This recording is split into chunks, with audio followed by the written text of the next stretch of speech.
Hello बच्चों, क्या हाल चाल? सब बढ़िया। तो आइए आज हम लोग पढ़ने जा रहे हैं कोऑर्डिनेशन कंपाउंड क्लास 12 केमिस्ट्री का एक छोटा सा टॉपिक इफेक्टिव एटॉमिक नंबर, जो कि बोर्ड एग्जाम के लिए बहुत इंपॉर्टेंट है और यहाँ से हर साल एक क्वेश्चन आता ही है। तो इसके बारे में सिडविक ने बताया था कि अगर एटॉमिक इफेक्टिव एटॉमिक नंबर जो है अगर नोबेल गैस के एटॉमिक नंबर के बराबर आता है तो वो कोऑर्डिनेशन कंपाउंड जो होगा स्टेबल होगा। और इसके लिए एक फार्मूला दिया था EAN effective atomic number equal to Z minus X plus ligand into density into 2, जहां पर whereas Z equal to atomic number of central metal atom, central metal atom का एटॉमिक नंबर होता है, X जो है oxidation number of central metal atom, L for ligand और D for density. आइए एक एग्जांपल से समझते हैं इफेक्टिव एटॉमिक नंबर को। जैसे एक एग्जांपल है K4 FeCN का होल 6। ठीक है, सबसे पहले तो हम लोग सेंट्रल एटम को पहचान लेंगे। तो आयरन जो है सेंट्रल मेटल एटम है और इसका हम लोग ऑक्सीडेशन नंबर निकालेंगे, इसको x मान लेंगे। पोटेशियम का चार्ज +1 होता है तो 1 × 4 प्लस। अब यहाँ पर जो लिगैंड है वो मोनोडेंटेड लिगैंड है और इसका चार्ज जो होता है -1 होता है, तो यहाँ पर लिखेंगे -1 × 6 = 0।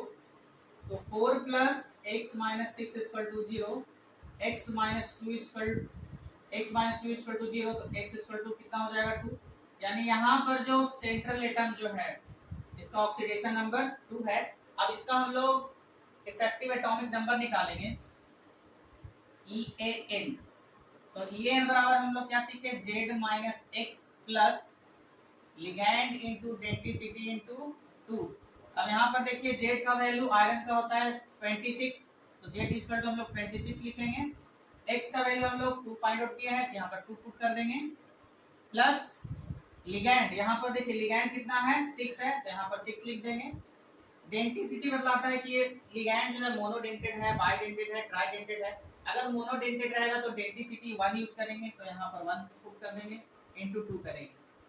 अब इसमें से माइनस करेंगे तो 24 हो जाएगा, इसको मल्टीप्लाई करेंगे तो 12, ऐड करने पर ये 36। और ये हम लोग को पता है कि क्रिप्टन जो कि एक नोबेल गैस है, इसका एटॉमिक नंबर 36 होता है। तो सिडविक ने यही बताया कि अगर किसी कोऑर्डिनेशन कंपाउंड का effective atomic number noble gas element के एटॉमिक नंबर के इक्वल होता है तो वो जो कंपाउंड होगा स्टेबल होगा। यानी कि EAN वैल्यू यहाँ पर 36 आया, तो बोल सकते हैं कि ये जो कोऑर्डिनेशन कंपाउंड है एक स्टेबल कंपाउंड है। ठीक है, आइए एक और एग्जांपल को हम लोग समझते हैं। सबसे पहले तो इसका हम लोग सेंट्रल एटम का ऑक्सीडेशन नंबर निकालेंगे, तो अभी बताएं कि इसको x मान लेंगे। पोटेशियम का चार्ज 1 होता है, 1 × 3 प्लस x प्लस यहाँ पर ये मोनोडेंटेड लिगैंड है, इसका चार्ज -1 होता है, तो 1 × 6 लिख देंगे, इक्वल टू 0 कर देंगे। तो 3 + x - 6 = 0, x - 3 = 0, x = कितना हो जाएगा 3। यानी यहाँ पर जो सेंट्रल एटम है आयरन, इसका ऑक्सीडेशन नंबर 3 है। अब इसका हम लोग इफेक्टिव एटॉमिक नंबर निकालेंगे, यानी EAN निकालेंगे। तो EAN = Z minus X plus ligand into density into 2 होता है। अब यहाँ पर वैल्यू पुट कर देंगे। अब देखिए आयरन का एटॉमिक नंबर कितना होता है 26, पुट कर देंगे। ऑक्सीडेशन नंबर 3 आया तो 3 लिख देंगे, प्लस लिगैंड कितना है 6 है तो 6 लिख देंगे। डेंसिटी मोनोडेंटेड लिगैंड है तो 1 पुट करेंगे, इंटू 2 कर देंगे। माइनस करने पर यहाँ पर 23 आएगा, प्लस 12 ऐड करेंगे 35 आएगा। अब ये 35 जो है कोई नोबेल गैस का एटॉमिक नंबर नहीं है, तो बोल सकते हैं कि ये जो कोऑर्डिनेशन कंपाउंड है ये अनस्टेबल कंपाउंड है, unstable coordination compound, unstable coordination compound. इसको देखते हैं क्या ये स्टेबल कोऑर्डिनेशन कंपाउंड है या नहीं। तो सबसे पहले हम लोग ऑक्सीडेशन नंबर निकाल लेंगे, इसको x मान लेंगे। अब यहाँ पर जो अमीन है वो एक न्यूट्रल लिगैंड है, तो इसका वैल्यू हम लोग 0 पुट करेंगे, 0 × 6 प्लस यहाँ पर क्लोरीन जो है इसका चार्ज -1 होता है, तो -1 × 3 = 0 कर देंगे। x - 3 = 0, x = 3। यहाँ पर कोबाल्ट जो है इसका ऑक्सीडेशन नंबर 3 आ गया। अब यहाँ से इफेक्टिव एटॉमिक नंबर निकालेंगे, EAN ligand into density into 2। अब कोबाल्ट का जो होता है Z का वैल्यू 27 यानी एटॉमिक नंबर 27 होता है।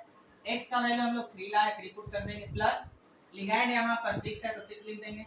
अमीन जो होता है मोनोडेंटेड लिगैंड है तो इसका वैल्यू हम लोग 1 पुट करेंगे, 1 × 2 माइनस करेंगे 24 हो जाएगा।